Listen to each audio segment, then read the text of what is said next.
Right folks, Nick Fletcher, don't know him, didn't know him till earlier today. I read a little piece on him today. I believe he said something in Parliament over the last sort of couple of days, or the last few days, I don't even know when it is.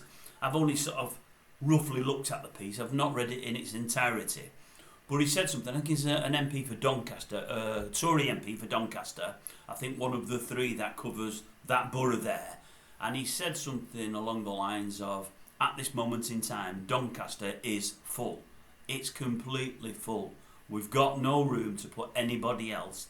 It means boat people or those that are coming here legally. There's just no room. And he said, the people of Doncaster are talking to me extensively. Many people have canvassed. And they're all saying the same. There's no room for anybody else. There's not enough room for us. And they're saying the services in and around Doncaster are absolutely terrible. They're bursting.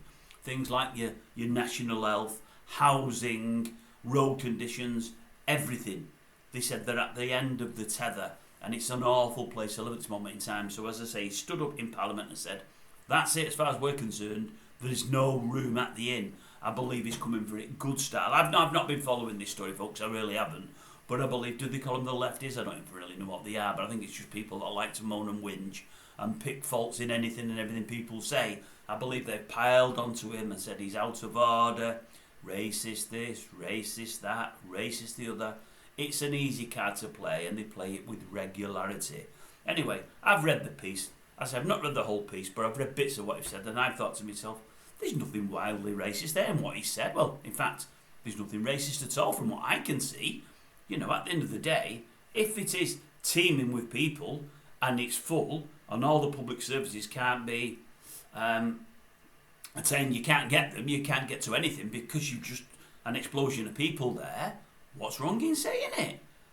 I don't think he said anything wrong at all. I've got a bit of advice here. Let me just make sure I've got his name right. I said it at the outset. What did I say his name was? Nick Fletcher. I think that's what I said, Nick Fletcher. Nick, what I would suggest to do is have a weekend with your family, enjoy yourself, don't worry about what people are saying about it. And on Monday morning, if you get the chance, ring around, try to get old Nigel's phone number from somebody, maybe someone at Reform or wherever. Get Nigel's phone number and arrange to get out with him one day next week, although maybe just after Christmas he'll be busy now. You should come out to that there jungle and have lunch with him. I think you're on the same page as Nigel and I don't think you've really said anything wrong.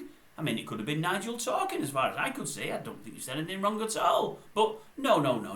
I think it's wrong that everybody's jumping up and down on him. I just think he's relaying what his people are saying, and is that not his job? I'm pretty sure it is. You know, whether you're a Tory, Labour, Liberal, whatever you may be, you can't knock him for just saying what his people are telling him, can you?